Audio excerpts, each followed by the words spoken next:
স্নেহের কনিষ্ঠ ভ্রাতা অভয়কে মা কলিকাতায় মেডিকেল স্কুলে পড়াইতেছিলেন। কিন্তু দুঃখের বিষয়, যোগানন্দের দেহত্যাগের অল্পকাল পরেই অভয় সহসা কলেরায় আক্রান্ত হইয়া ভবলীলা সাঙ্গ করে। মৃত্যুকালে মা তাহার মাথাটি কোলে তুলিয়া লইলেন। সেও দিদির চোখে চোখ রাখিয়া বলিল, এরা রইল, তুমি দেখো।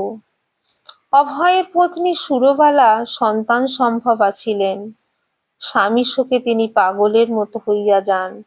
এদিকে মা যখন একের পর এক বিয়োগ ব্যথা পাইয়া সংসারের সকল আকর্ষণ হইতে মনকে মুক্ত করিয়া নিরবলম্বন হইতে চান, তখন শ্রী শ্রী ঠাকুর একটি ছোট মেয়েকে সঙ্গে আনিয়া মাকে দর্শন দিয়া বলেন, এ যোগমায়ার অংশে জন্মগ্রহণ করছে, তোমার মন সংসারে বেঁধে রাখবে।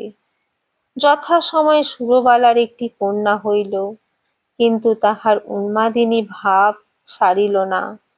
একদিন শিশুকন্যা রাধারানী বা রাধু কোলে উঠিবার জন্য হামাগুড়ি দিয়া কাঁদিতে কাঁদিতে পাগলিনী জননীর পিছু পিছু যাইতেছে, অথচ সুরবালার সেদিকে ভ্রূক্ষেপ নাই।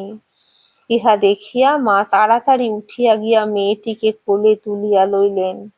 এমন সময়ে শ্রী রামকৃষ্ণ দেখা দিয়া বলিলেন, এই সেই মায়া, একে অবলম্বন করে তুমি আরো কিছুকাল পৃথিবীতে থাকো। সেই দিন হইতে মা তাহার লালন পালনের সম্পূর্ণ ভার গ্রহণ করিলেন ও সর্বতোভাবে তাহাকে যত্ন করিতে লাগিলেন। রাধু তাহার মাতৃ স্নেহের অনেকখানি অধিকার করিয়া বসিল। রাধুর ব্যবহারে সরলতার সহিত একগুঁয়েমির সংমিশ্রণ সকলের চোখে পড়িত। তাহার স্বাস্থ্য বিশেষ ভালো থাকিত না। বড় হইবার সঙ্গে সঙ্গে মানসিক দুর্বলতাও দেখা দিল। রাধুর চিন্তা মাকে সর্বদা সংসার ব্যাপারে নিযুক্ত রাখিত।